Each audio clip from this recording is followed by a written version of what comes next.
Hello साथीहरु नमस्ते। आज तपाईलाई म र्याम सेक्सनको डिटेलमा म भन्न गइरहेको छु हैन। र्याम सेक्सनमा हुँदाखेरि प्रब्लम के हुन्छ त 4B आउँछ नि, यहाँ सुन्नै जस्तै 3 4 1 2 3 4 सुन्नुभयो नि, 4B बजिरहेको छ, फेन चलिरहेको छ, एम्पियर पनि 619 एम्पियर खाइरहेको छ। मैले यो र्याम सेक्सनको हैन स्किमेटिकमा निकाले। यसले 9104B को बोर्ड हो। यो बोर्ड धेरै मार्केटमा छ, यो बोर्ड धेरै भेट्न मिल्छ है। यसको यहाँ बोर्ड बियर मैले निकालेको छु, मैले स्किमेटिकमा निकालेको छु है।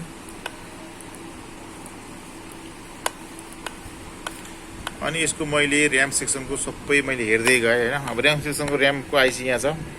र्यामको आइसी प्रत्येकमा भोल्ट मैले चेक गरेँ हैन।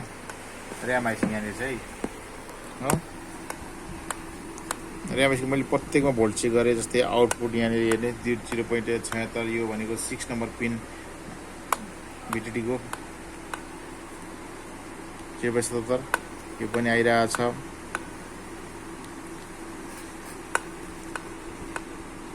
.5 भोल्ट हेरौँ, 1.5 भोल्ट पनि बनिरहेछ हैन। र्यामको चाहिने सबै भोल्ट बनिरहेछ, आउटपुट पनि बनिरहेछ। र्यामको कोइलमा पनि 5 भोल्ट इनेबल हो, सबै बनिरहेछ। मैले र्यामको कोइलमा चेक गरेर देखाइदिन्छु हैन। र्यामको कोइल हो यो, यहाँ चाहिँ 1.47 1.53 क्लियर छ। यो यति भएपछि अर्को भने अहिले भिडिडी चेक गर। भिडिडीको लास्ट पिन हुन्छ यहाँनिर हैन, 0.76 छ, देखिरहेछ यहाँ त्यो भिडिडी बोर्ड। यति बनेछ भने र्याम सेक्सन ओके छ भने बताउँछ क्या हैन। र्याम सेक्सन ओके छ, तर 4B आइरहेछ। र्याम पनि फेरि हेरेँ मैले, अर्को र्याम पनि लगाएर हेरेँ हैन। सेम र्याम पनि ओके, र्याम पनि लगाएर हेरेँ, यो लगाउँदा पनि सेम 4B बढेको छैन। अनि यो भोल्टेज चाहिँ कहाँ जान्छ त्यसलाई ट्रेस गर्नु हैन। र्याम सेक्सनको भनेको यति मेन इम्पोर्टेन्ट यति हो। हाम्रो पर्पर आउनु पर्यो, 5 भोल्ट आउनु पर्यो, बिन आउनु पर्यो, 19 भोल्टको अप्पर गेट बसमा आउनु पर्यो, त्यो पनि ठिकै छ। सबै ठिकै हुँदाखेरि यो 1.5 भोल्ट कता जान्छ भनेर मैले चेक गर्दै गएँ। 1.5 भोल्ट यो गएपछि भनेको QC, यो भोल्टेज चाहिँ यहाँ एउटा मस्फेट लागेको छ। यो मस्फेट QC3 मस्फेट लगाएर 1.5 भोल्ट CPU को भिडिडी क्यूमा जान्छ यो हो। तर हामीले के पायौँ भन्दाखेरि यहाँनिर यो 1.5 भोल्ट कहाँ छ, यो आइसी QC3 जुन हाम्रो चाहिँ अब र्यामको भोल्टेज, र्याममा बनेको भोल्टेज चाहिँ कहाँ जान्छ त्यो फलो गर्ने क्या। र्याम बनाऊ, र्याम ओके छ, र्यामले भोल्टेज बनायो त्यो होइन, र्यामबाट बनेको भोल्टेज कहाँ जान्छ त्यो फलो गरेर जाने। त्यो फलो गर्दै गएपछि अब त्यो ट्रेस गर्न 1-2 घन्टा लाग्छ हैन। 1-2 घन्टा सुरुबाट भिडियो बनाएर त लामो हुन्छ, त्यसले गर्दा मैले मिनिमम सठिक भिडियो बनाएको छु। जस्तै हाम्रो यहाँ 5 भोल्ट आइरहेछ यहाँनिर, 1.5 भोल्ट 1.5 भोल्ट आइरहेछ। इनमा छ नि 1.5 भोल्ट, आउटपुट हुनु पर्यो। CPU को लागि त भोल्ट जानु पर्यो। यतापट्टि के छ त 92 मात्रै छ। इनेबल पनि आइछ, 4 नम्बर खुट्टामा इनेबल, 3 भोल्ट इनेबल आइरहेछ। 3 भोल्ट 2.7 समथिङ देखाइरहेछ, इनेबल आइरहेछ यसलाई पुग्ने हो। अब यो मस्फेट हो, यो कुन मस्फेट हो, यहाँ च्यानल मस्फेट यहाँ निस्किरहेछ, यो मस्फेट हो। कुनै आइसी हो भनेर हामी त्यो आइसी नै हो भनेर चाहिँ हामी त्यो टेन्सन लिनु पर्दैन। यो मस्फेट हो, यो छ यहाँ एन च्यानल मस्फेट हो।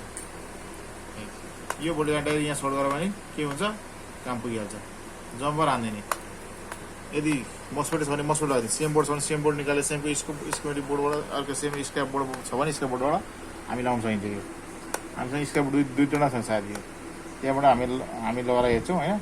त्यसपछि तपाईँलाई यो भिडियो पनि देखाउँछौँ होइन, हेर्दै जानु होइन। एनसेलको मस्फेट मैले एनसेलको मस्फेट ल्याएर मैले यहाँ हाल्दैछु है। 1 नम्बर पिन यतापट्टि छ, 1 नम्बर खुट्टा मिलाएर टक्क पक्ड्ने, यसलाई ठिक्क मिलाउने अनि यो दिने आउँछ।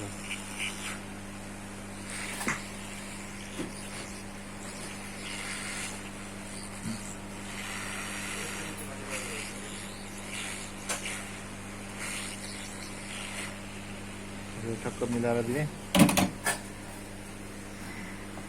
यसो हेर्ने दुर्पिन लाएर पनि लेन्स लगाएर कहीँ सर्ट छैन, कहिले काहीँ सर्ट पनि हुन्छ। यसरी मान पनि चेक गर्ने। यसरी मान देखायो भन्दैमा, यसरी मस्फेटले यसरी ओके देखायो भन्दैमा मस्फेट सबै ओके हुन्छ भने हुँदैन है। यो कुरामा ध्यान दिने। हामीले मस्फेट चेक गर्दाखेरि यसरी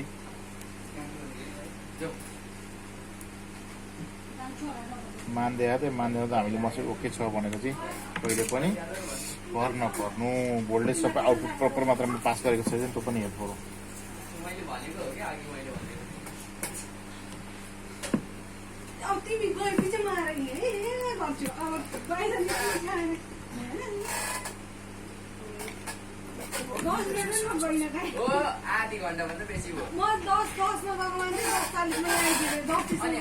फेरेर होइन मसपेट फेरेर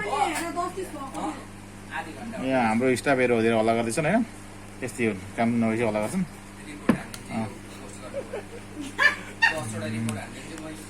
त्यसले गर्दाखेरि कामभन्दा बढी हल्ला गर्ने मात्र छन्। ल अब मैले अन गरेर हेरेँ है, टक्क यहाँनिर टिगर गर्ने बजट रेन्जमा राखेर यसरी टिगर गर्ने, यहाँ अन भयो ल्यापटप होइन। कति खायो बिप?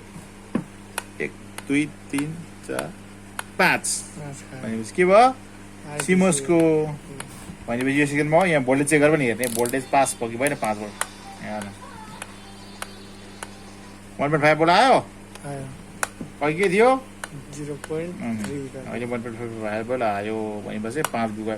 हामीले ऱ्याम सेक्सनमा के भन्छ भने ऱ्याम सेक्सनको भोल्टेज सबै बनाउनु भन्दैमा ऱ्याम सेक्सन ओके छ, मतलब ऱ्यामको सेक्सनको के छ भन्यो भने के 4B मतलब 4B आयो भन्दैमा ऱ्यामै फेर्ने, ऱ्याम पुसेर लाउने, ऱ्यामलाई भोल्टेज ल्याउने भन्ने होइन।